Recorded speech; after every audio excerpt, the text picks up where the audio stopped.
Dhaka city corporation নির্বাচনের আগে দিতে হবে বলে জানিয়েছে জামায়াত। তবে আগামী সিটি কর্পোরেশন নির্বাচন নিয়ে কোনো কারচুপি হলে তা বরদাস্ত করা হবে না বলেও হুঁশিয়ারি দিয়েছেন দলের মহানগর উত্তরের আমির মোহাম্মদ সেলিম উদ্দিন। এজন্য দলের তরুণদের প্রস্তুত হওয়ার আহ্বান জানিয়েছেন তিনি। শুক্রবার সকালে বিশ্ব পরিবেশ দিবস উপলক্ষে মহাখালীতে আয়োজিত বৃক্ষরোপণ কর্মসূচিতে তিনি একথা বলেন।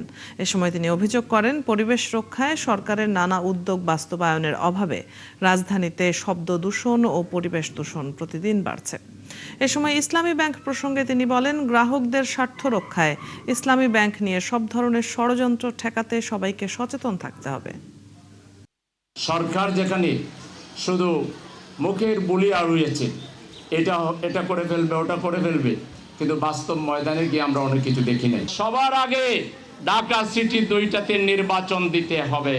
আগামী নির্বাচন নিয়ে কোনো কাজ যদি কোনো কারচুপি কোনো ধরনের যোগ সাজসে ষড়যন্ত্র করার চেষ্টা করা হয়, তাহলে কারবালার মতো পরিস্থিতি ঢাকায় ঘটায় দেওয়া। গ্রাহকরা জীবন দিবে আপনাদের হাতে, লুটেরাদের হাতে ইসলামী ব্যাংক দেবে না।